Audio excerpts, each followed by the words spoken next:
सियावर रामचंद्र की जय। सियावर रामचंद्र की जय। श्रद्धेय मंच, सभी संत एवं ऋषिगण, यहाँ उपस्थित और विश्व के कोने कोने में हम सबसे साथ जुड़े हुए सभी राम भक्त, आप सबको प्रणाम, आप सबको राम राम।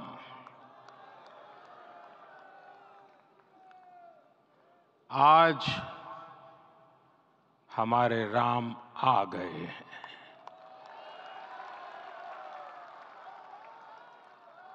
सदियों की प्रतीक्षा के बाद हमारे राम आ गए हैं। सदियों का अभूतपूर्व धैर्य, अनगिनत बलिदान, त्याग और तपस्या के बाद हमारे प्रभु राम आ गए हैं। इस शुभ घड़ी की आप सभी को, समस्त देशवासियों को बहुत बहुत बधाई। मैं अभी गर्भगृह में ईश्वरीय चेतना का साक्षी बनकर आपके सामने उपस्थित हुआ हूं। कितना कुछ कहने को है, लेकिन कंठ अवरुद्ध है। मेरा शरीर अभी भी स्पंदित है, चित्त अभी भी उस पल में लीन है।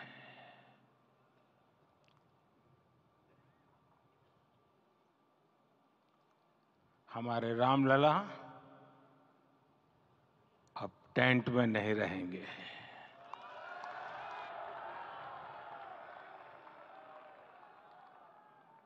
हमारे रामलला अब इस दिव्य मंदिर में रहेंगे।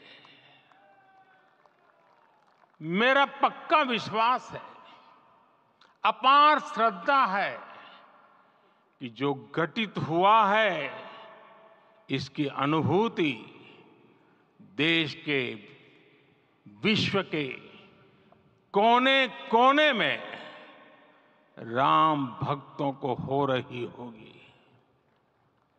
ये क्षण अलौकिक है, ये पल पवित्रतम है। ये माहौल, ये वातावरण, ये ऊर्जा, ये घड़ी प्रभु श्री राम का हम सब पर आशीर्वाद है। 22 जनवरी 2024 का ये सूरज एक अद्भुत आभा लेकर आया है।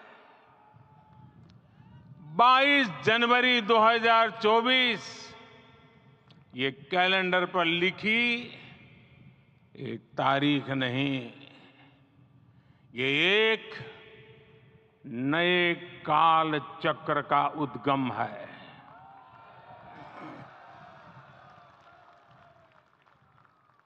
राम मंदिर के भूमि पूजन के बाद से प्रतिदिन पूरे देश में उमंग और उत्साह बढ़ता ही जा रहा था। निर्माण कार्य देख देशवासियों में हर दिन एक नया विश्वास पैदा हो रहा था। आज हमें सदियों के उस धैर्य की धरोहर मिली है। आज हमें श्री राम का मंदिर मिला है। गुलामी की मानसिकता को तोड़कर उठ खड़ा हो राष्ट्र। अतीत के हर दंश से हौसला लेता हुआ राष्ट्र ऐसे ही नव इतिहास का सृजन करता है। आज से 1000 साल बाद भी लोग आज की इस तारीख की, आज के इस पल की चर्चा करेंगे। और ये कितनी बड़ी राम कृपा है कि हम सब इस पल को जी रहे हैं, इसे साक्षात घटित होते देख रहे हैं। आज दिन, दिशाएं, दिगंत सब दिव्यता से परिपूर्ण है। ये समय सामान्य समय नहीं है। ये काल के चक्र पर सर्वकालिक शाही से अंकित हो रही अमिट स्मृति रेखाएं हैं। साथियों, हम सब जानते हैं कि जहां राम का काम होता है, वहां पवन पुत्र हनुमान अवश्य विराजमान होते हैं। इसलिए मैं राम भक्त हनुमान और हनुमान गढ़ी को भी प्रणाम करता हूं। मैं माता जानकी, लक्ष्मण जी, भरत, शत्रुघ्न सबको नमन करता हूं। मैं पावन अयोध्यापुरी और पावन सरयू को भी प्रणाम करता हूं। मैं इस पल दैवीय अनुभव कर रहा हूं कि जिनके आशीर्वाद से ये महान कार्य पूरा हुआ है। वे दिव्य आत्माएं, वे दैवीय विभूतियां भी इस समय हमारे आसपास उपस्थित है।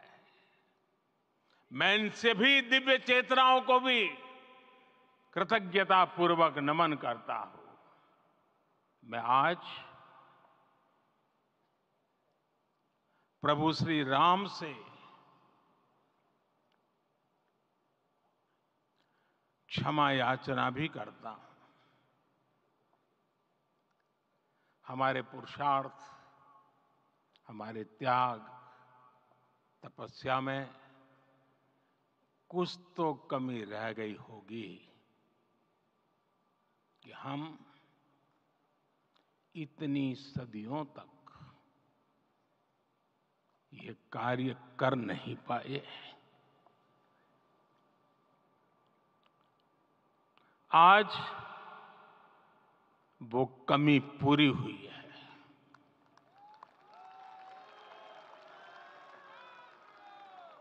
मुझे विश्वास है प्रभु राम आज हमें अवश्य क्षमा करेंगे। मेरे प्यारे देशवासियों, त्रेता में राम आगमन पर पूज्य संत तुलसीदास जी ने लिखा है, प्रभु बिलो की हर से पुरबासी, जनित वियोग विपत्ति समनासी। अर्थात प्रभु का आगमन देकर ही सब अयोध्यावासी, समग्र देशवासी हर्ष से भर गए। लंबे वियोग से जो आपत्ति आई थी, उसका अंत हो गया। उस कालखंड में तो वो वियोग केवल 14 वर्षों का था। तब भी इतना असह्य था। इस युग में तो अयोध्या और देशवासियों ने सैकड़ों वर्षों का वियोग सहा है। हमारी कई कई पीढ़ियों ने वियोग सहा है। भारत के तो संविधान में उसकी पहली प्रति में भगवान राम विराजमान है।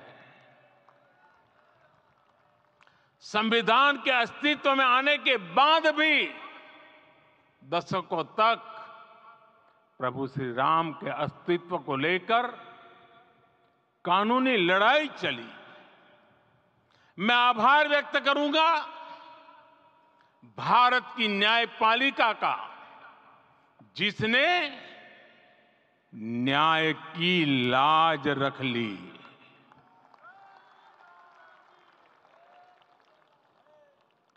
न्याय के पर्याय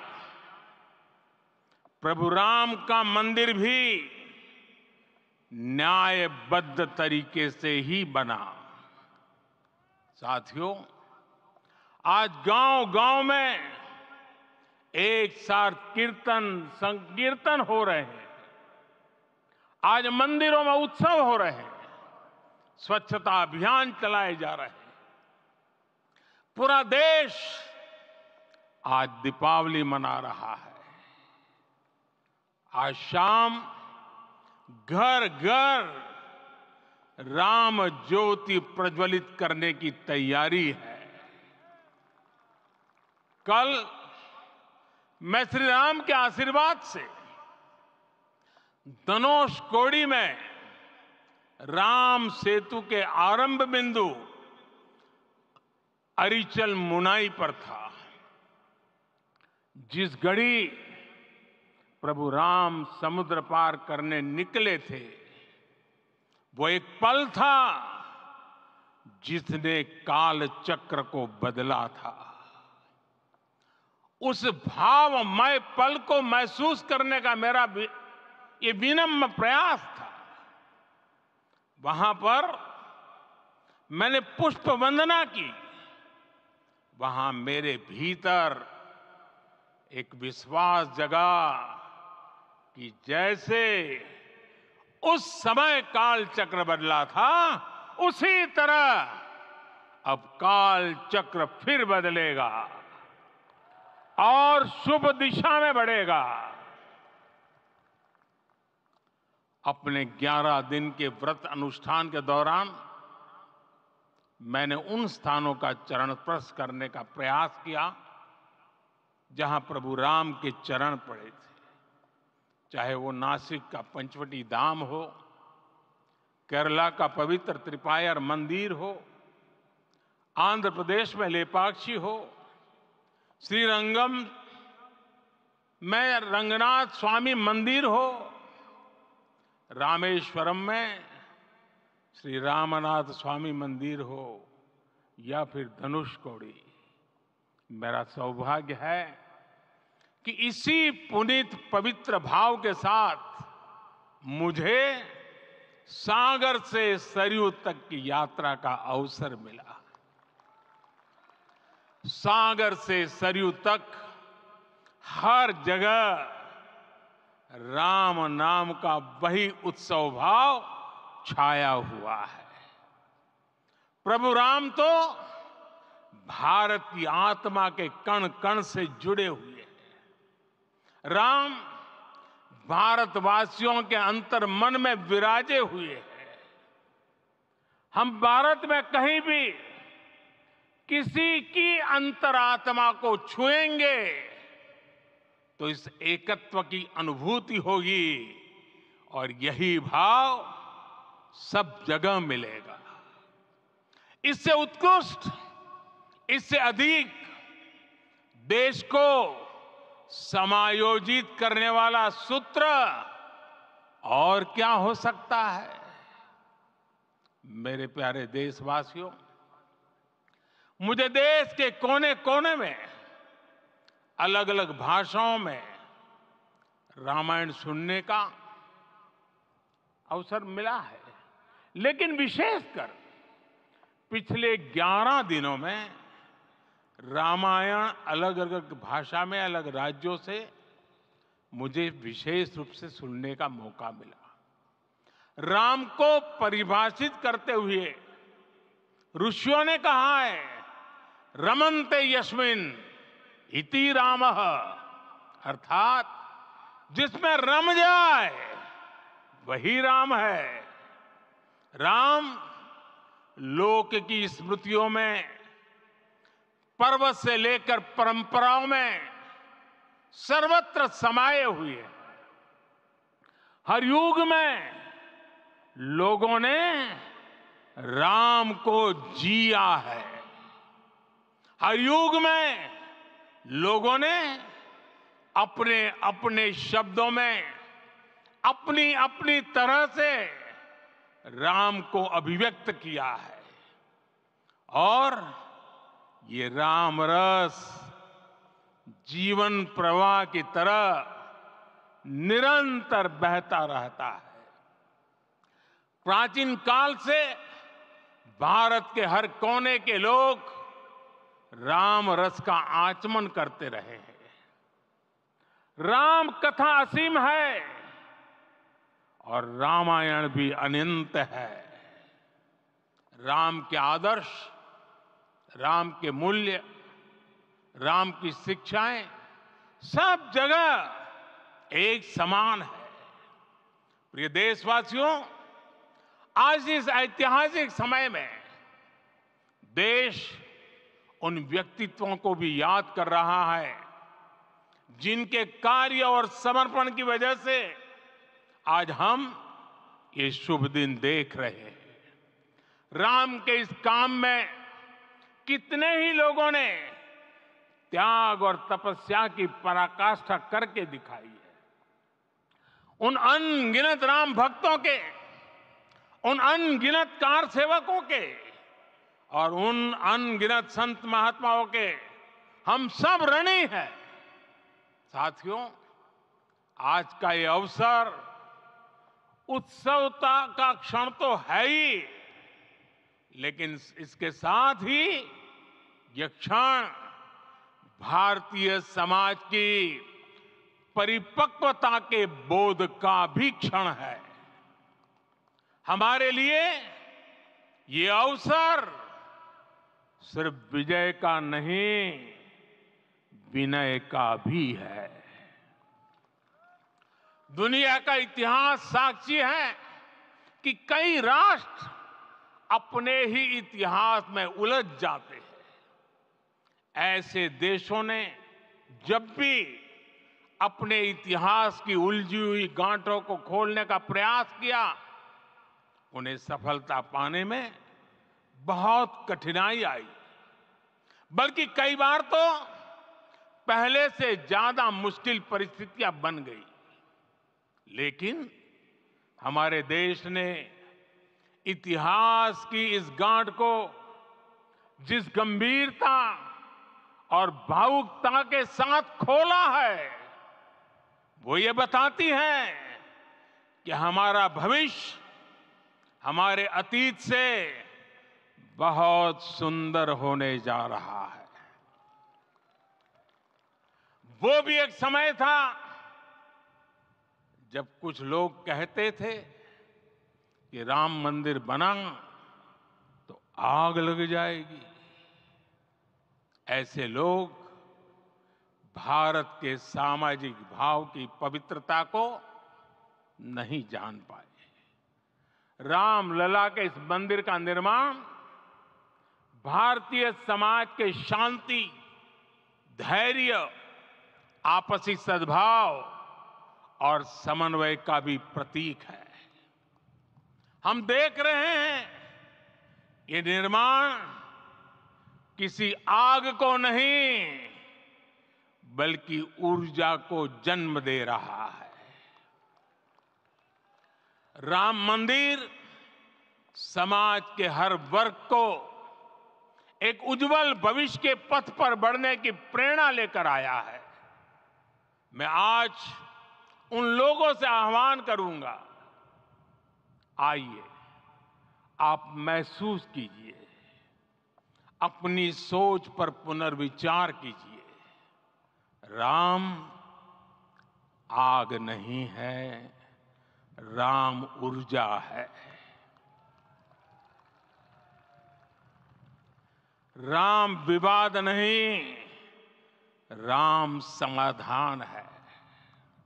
राम सिर्फ हमारे नहीं है, राम तो सबके हैं। राम वर्तमान नहीं, सिर्फ वर्तमान ही नहीं, राम अनंत काल है। साथियों, आज जिस तरह राम मंदिर प्राण प्रतिष्ठा के इस आयोजन से पूरा विश्व जुड़ा हुआ है, उसमें राम की सर्वव्यापकता के दर्शन हो रहे हैं। जैसा उत्सव भारत में है, वैसा ही अनेक देशों में है। आज अयोध्या का यह उत्सव रामायण की उन वैश्विक परंपराओं का भी उत्सव बना है। रामलला की ये प्रतिष्ठा वसुधैव कुटुंबकम के विचार की भी प्रतिष्ठा है। साथियों, आज अयोध्या में केवल श्री राम के विग्रह रूप की प्राण प्रतिष्ठा नहीं हुई है, ये श्री राम के रूप में साक्षात भारतीय संस्कृति के प्रति अटूट विश्वास की भी प्राण प्रतिष्ठा है। ये साक्षात मानवीय मूल्यों और सर्वोच्च आदर्शों की भी प्राण प्रतिष्ठा है। इन मूल्यों की, इन आदर्शों की आवश्यकता आज संपूर्ण विश्व को है। सर्वे भवन्तु सुखिनः, ये संकल्प हम सदियों से दोहराते आए हैं। आज उसी संकल्प को राम मंदिर के रूप में साक्षात आकार मिला है। ये मंदिर मात्र एक देव मंदिर नहीं है, ये भारत की दृष्टि का, भारत के दर्शन का, भारत के दिग्दर्शन का मंदिर है। ये राम के रूप में राष्ट्र चेतना का मंदिर है। राम भारत की आस्था है, राम भारत का आधार है, राम भारत का विचार है, राम भारत का विधान है, राम भारत की चेतना है, राम भारत का चिंतन है, राम भारत की प्रतिष्ठा है, राम भारत का प्रताप है, राम प्रवाह है, राम प्रभाव है, राम नेति भी है, राम नीति भी है, राम नित्यता भी है, राम निरंतरता भी है, राम विभु है, विशद है, राम व्यापक है, विश्व है, विश्वात्मा है। और इसलिए जब राम की प्रतिष्ठा होती है तो उसका प्रभाव वर्षों या शताब्दियों तक ही नहीं होता, उसका प्रभाव हजारों वर्षों के लिए होता है। महर्षि वाल्मीकि ने कहा है, राज्यम 10 सहस्त्राणि प्राप्य वर्षाणि राघव, अर्थात राम 10,000 वर्षों के लिए राज्य पर प्रतिष्ठित हुए, यानी हजारों वर्षों के लिए राम राज्य स्थापित हुआ। जब त्रेता में राम आए थे तब हजारों वर्षों के लिए राम राज्य की स्थापना हुई थी। हजारों वर्षों तक राम विश्व पथ प्रदर्शन करते रहे थे। और इसलिए मेरे प्यारे देशवासियों, आज अयोध्या भूमि हम सभी से, प्रत्येक राम भक्त से, प्रत्येक भारतीय से कुछ सवाल कर रही है। श्री राम का भव्य मंदिर तो बन गया, अब आगे क्या? सदियों का इंतजार तो खत्म हो गया, अब आगे क्या? आज के इस अवसर पर जो दैवीय आत्माएं हमें आशीर्वाद देने के लिए उपस्थित हुई हैं, हमें देख रही हैं, उन्हें क्या हम ऐसे ही विदा करेंगे? नहीं, कदापि नहीं। आज मैं पूरे पवित्र मन से महसूस कर रहा हूं कि काल चक्र बदल रहा है। ये सुखद संयोग है कि हमारी पीढ़ी को एक कालजयी पथ के शिल्पकार के रूप में चुना गया है। 1000 वर्ष बाद की पीढ़ी राष्ट्र निर्माण के हमारे आज के कार्यों को याद करेगी। इसलिए मैं कहता हूं, यही समय है, सही समय है। हमें आज से, इस पवित्र समय से अगले 1000 साल के भारत की नींव रखनी है। मंदिर निर्माण से आगे बढ़कर अब हमें सभी देशवासी यहीं इस पल से समर्थ, सक्षम, भव्य, दिव्य भारत के निर्माण की सौगंध लेते हैं।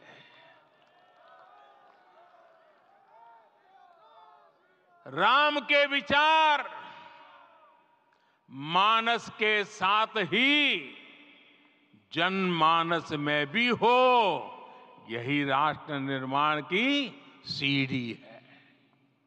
साथियों, आज के युग की मांग है कि हमें अपने अंतःकरण को विस्तार देना होगा।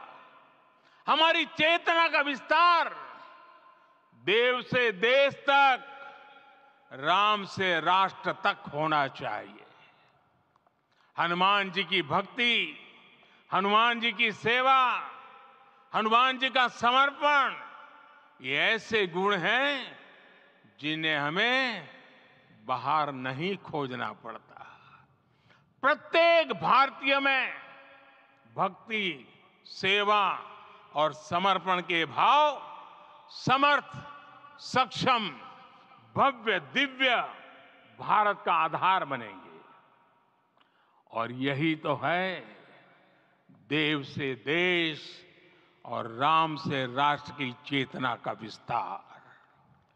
दूर सुदूर जंगल में, कुटिया में जीवन गुजारने वाली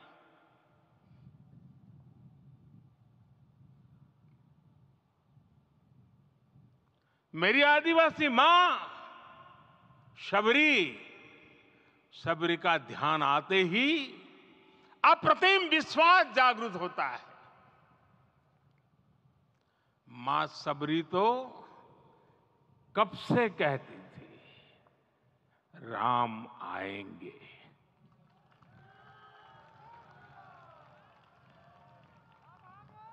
प्रत्येक भारतीय में जन्मा यही विश्वास समर्थ, सक्षम, भव्य भारत का आधार बनेगा। और यही तो है देव से देश और राम से राष्ट्र की चेतना का विस्तार। हम सब जानते हैं कि निषाद राज की मित्रता सभी बंधनों से परे है। निषाद राज का राम के प्रति सम्मोहन, प्रभु राम का निषाद राज के लिए अपनापन कितना मौलिक है। सब अपने हैं, सभी समान है। प्रत्येक भारतीय में अपनत्व की, बंधुत्व की ये भावना समर्थ, सक्षम, भव्य, दिव्य भारत का आधार बनेगी। और यही तो है देव से देश और राम से राष्ट्र की चेतना का विस्तार। साथियों, आज देश में निराशा के लिए रत्ती भर भी स्थान नहीं है। मैं तो बहुत सामान्य हूं, मैं तो बहुत छोटा हूं। अगर कोई ये सोचता है तो उसे गिलहरी के योगदान को याद करना चाहिए। गिलहरी का स्मरण ही हमें हमारी इस हिचक को दूर करेगा, हमें सिखाएगा कि छोटे बड़े हर प्रयास की अपनी ताकत होती है, अपना योगदान होता है। और सबके प्रयास की यही भावना समर्थ, सक्षम, भव्य, दिव्य भारत का आधार बनेगी। और यही तो देव से देश और राम से राष्ट्र की चेतना का विस्तार। साथियों, लंकापति रावण प्रकांड ज्ञानी थे, अपार शक्ति के धनी थे, लेकिन जटायु जी की मूल्य निष्ठा देखिए। वे महाबली रावण से भिड़ गए। उन्हें भी पता था कि वो रावण को परास्त नहीं कर पाएंगे, लेकिन फिर भी उन्होंने रावण को चुनौती दी। कर्तव्य की यही पराकाष्ठा समर्थ, सक्षम, भव्य, दिव्य भारत का आधार है। और यही तो है देव से देश और राम से राष्ट्र की चेतना का विस्तार। आइए हम संकल्प लें कि राष्ट्र निर्माण के लिए हम अपने जीवन का पल पल लगा देंगे। राम काज से राष्ट्र काज, समय का पल पल, शरीर का कण कण राम समर्पण को राष्ट्र समर्पण के ध्येय से जोड़ देंगे। मेरे देशवासियों, प्रभु श्री राम की हमारी पूजा विशेष होनी चाहिए। ये पूजा स्व से ऊपर उठ करके समष्टि के लिए होनी चाहिए। ये पूजा अहम से उठकर वयम के लिए होनी चाहिए। प्रभु को जो भोग चढ़ेगा वो विकसित भारत के लिए हमारे परिश्रम की पराकाष्ठा का प्रसाद भी होगा। हमें नित्य पराक्रम, पुरुषार्थ, समर्पण का प्रसाद प्रभु राम को चढ़ाना होगा। इनसे नित्य प्रभु राम की पूजा करनी होगी, तब हम भारत को वैभवशाली और विकसित बना पाएंगे। मेरे प्यारे देशवासियों, ये भारत के विकास का अमृत काल है। आज भारत युवा शक्ति की पूंजी से भरा हुआ है, ऊर्जा से भरा हुआ है। ऐसी सकारात्मक परिस्थितियां फिर न जाने कितने समय बाद बनेगी। हमें अब चूकना नहीं है, हमें अब बैठना नहीं है। मैं अपने देश के युवाओं से कहूंगा, आपके सामने हजारों वर्ष की परंपरा की प्रेरणा है। आप भारत की उस पीढ़ी का प्रतिनिधित्व करते हैं जो चांद पर तिरंगा लहरा रही है। वो 15 लाख किलोमीटर की यात्रा करके सूर्य के पास जाकर मिशन आदित्य को सफल बना रही है। जो आसमान में तेजस और सागर में विक्रांत का परचम लहरा रही है। अपनी विरासत पर गर्व करते हुए आपको भारत का नव प्रभात लिखना है। परंपरा की पवित्रता और आधुनिकता की अनंतता, दोनों ही पथ पर चलते हुए भारत समृद्धि के लक्ष्य तक पहुंचेगा। मेरे साथियों, आने वाला समय अब सफलता का है। आने वाला समय अब सिद्धि का है। ये भव्य राम मंदिर साक्षी बनेगा भारत के उत्कर्ष का, भारत के उदय का। ये भव्य राम मंदिर साक्षी बनेगा भव्य भारत के अभ्युदय का, विकसित भारत का। ये मंदिर सिखाता है कि अगर लक्ष्य सत्य प्रमाणित हो, अगर लक्ष्य सामूहिकता और संगठित शक्ति से जन्मा हो, तब उस लक्ष्य को प्राप्त करना असंभव नहीं है। ये भारत का समय है और भारत अब आगे बढ़ने वाला है। शताब्दियों की प्रतीक्षा के बाद हम यहां पहुंचे हैं। हम सब ने इस युग का, इस कालखंड का इंतजार किया है। अब हम रुकेंगे नहीं, हम विकास की ऊंचाई पर जाकर ही रहेंगे। इसी भाव के साथ रामलला के चरणों में प्रणाम करते हुए आप सभी को बहुत बहुत शुभकामनाएं। सभी संतों के चरणों में मेरे प्रणाम। सियावर रामचंद्र की, सियावर रामचंद्र की, सियावर रामचंद्र की।